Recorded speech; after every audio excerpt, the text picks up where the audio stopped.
cons to living in Japan. So in today's video, I want to talk about two things: the Japanese TV tax and ordering things online. How do you do that in a cash society where it's hard for us foreigners to get debit cards? How do you buy things online without a debit card?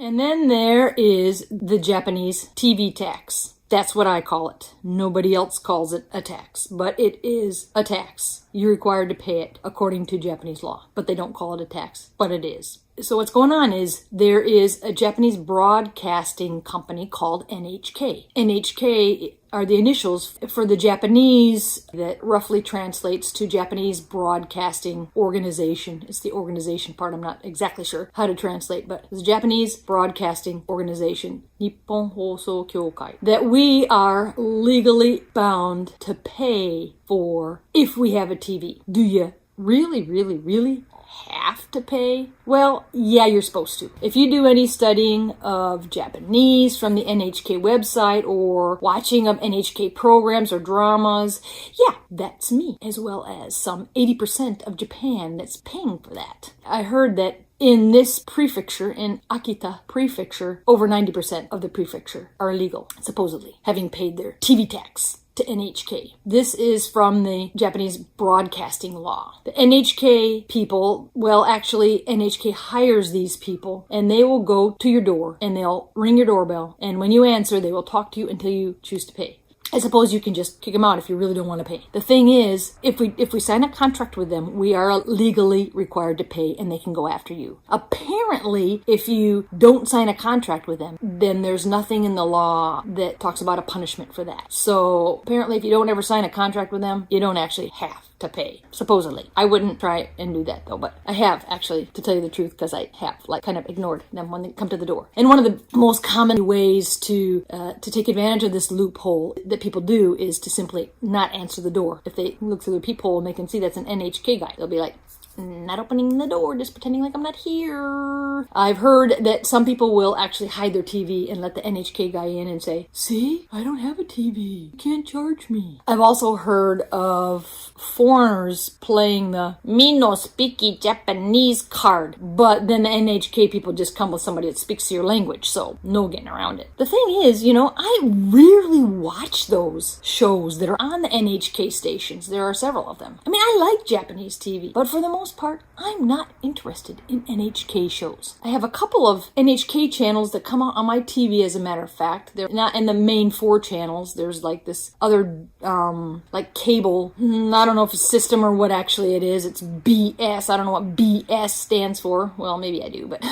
no, not that. That I get. And those NHK channels actually have this like black block that says you have to call NHK if you want to get this block removed. Well, dude, I paid the tax. Just take the stinking black thing out of my way. But, fortunately, I'm not really interested in their programs anyway, so it's not a big deal. And one of the things they tout is, we don't do commercials. Well, so what? That doesn't make any difference to me. Give me commercials. I have to go to the bathroom all the time anyway, so I want to get up and get a drink. If I'm watching something, yeah, I like commercials. So give me commercials. I don't have a choice. The problem with the NHK TV tax is that you are required to pay, whether you want to watch NHK or not. You have absolutely no choice except to not answer the door, basically. And to tell you the truth, the NHK guy actually agreed with me on that point. Actually, he agreed with me on everything I said, which was that this isn't fair. And it just doesn't make sense. I have my 4 main channels. That's all I need. Now, sometimes all 4 of them ain't got nothing good on them, but still, it's enough. I don't need to watch TV every single moment anyway. But I still have to pay, legally, Japan's broadcasting law. And that's why I call it a tax. So the question is, how much do I pay? Well, it depends on how much cable TV actually comes through. Is it just those 4 main channels, or with NHK attached, with 2 NHK channels attached, 6 channels? Or do I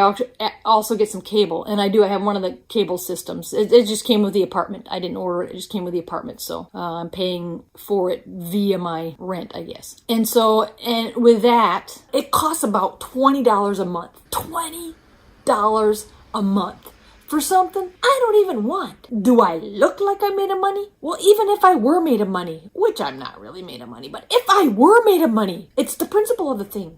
$20 a month for something I don't want. Come on. It's a tax. Call it a tax, okay? I'm paying for service I don't want. Why? It makes no sense. If any of you have more information about the why of the NHK tax or anything else interesting about the NHK TV tax, let me know in the comments. I'm interested to hear what you know about it.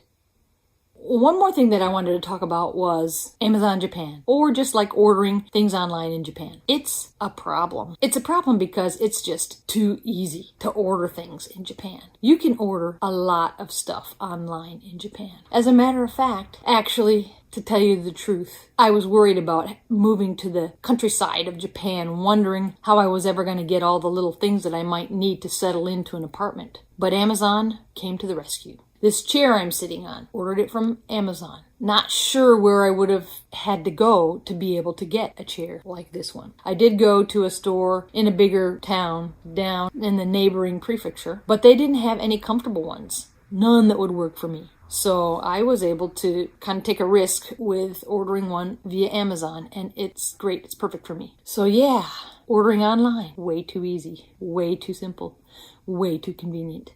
It's a problem. Okay, so now what I use Amazon for is not just getting things for the house or like little whatever other gadgets that I needed or things like that, but I also use it to get almonds. I order almonds and oats and sometimes peanuts from Amazon. There are also other food delivery services, and they're actually in English. Like there's the Foreign Buyers Club. There's the Flying Pig. That's really the name of the website. And they get stuff from Costco. Costco. Did I just say Costco? I did, didn't I?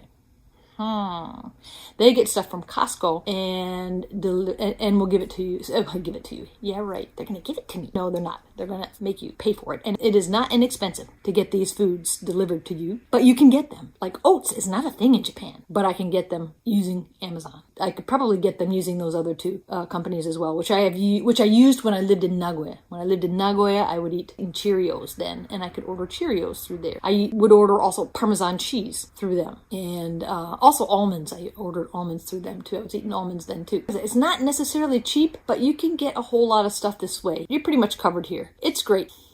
And it's terrible because it's just too easy. Now, I mentioned in another video how Japan is a cash society. And that means that it can be tricky to pay for things online. You can usually, for a small fee, pay cash on delivery. I hadn't heard of that since my childhood. I don't think I really understood it back when I was a kid, but that's the last time I heard about that, but until I came to Japan. Cash on delivery. When the thing gets delivered, you pay for it. And that has saved me a few times in the past because it's so hard for foreigners to get a credit card or a debit card in Japan. So using cash on delivery has been great. Sometimes you can pay via the machine at the convenience store. I've done that several times. I've used that system. That's convenient as well. I've also paid via the ATM before, just directly into an account that they tell you to send the money to. When I ordered my last laptop back in 12 or 11 or whatever year that, no, it would be 2013 maybe, 2014 maybe. I did it through a Japanese company and I paid via the bank.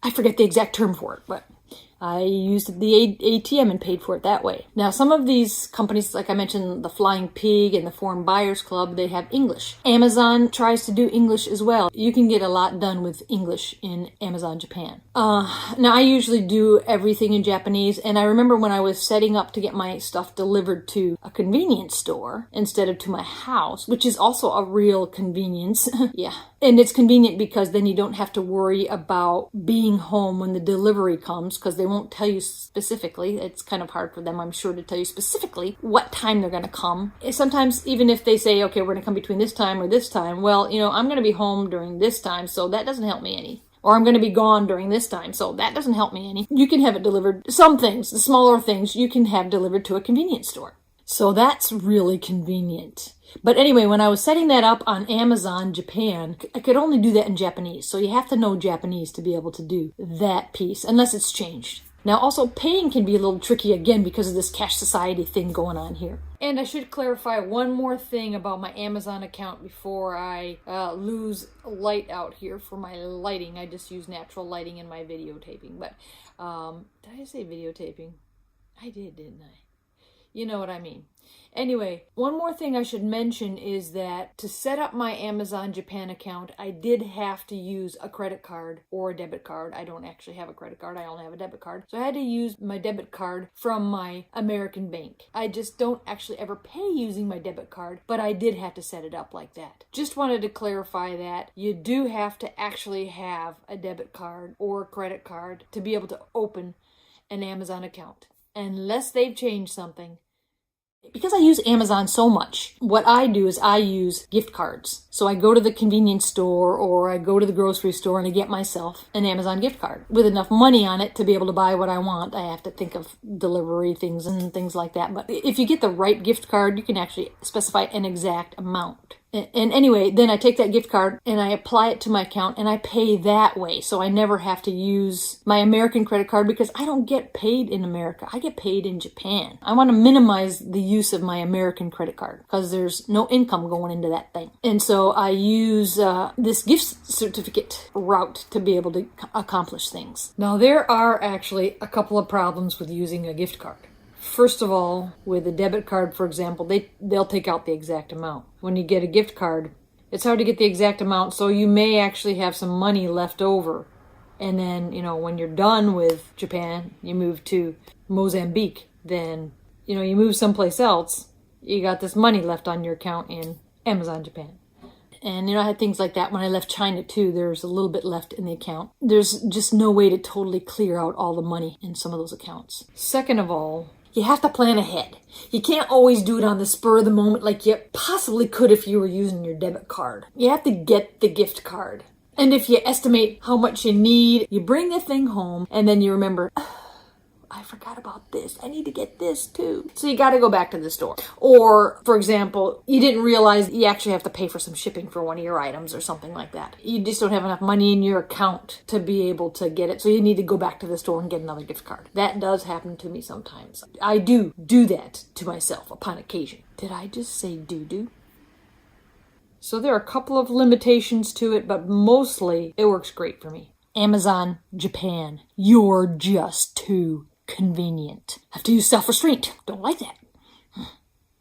So I did it. Went and got myself one of these. I'm going to order some almonds and peanuts and oats, like I told you. And I'm going to order some kale seeds because my friend Ginny is coming in a couple of weeks and she wants to plant some kale here. But alas, it's illegal to bring seeds into the country, so we're going to order some from Amazon. But then I remembered, oh no, I really should get myself a little vacuum cleaner, one of those ones that'll let me do a hand thing that I can use in my car to clean out my car. And I have just this little carpet area here. I just need a small little thing. I'm just going to get the cheapest one. But I didn't get enough money for it. So I got to go back to the store and get myself another gift card. Ah, yes.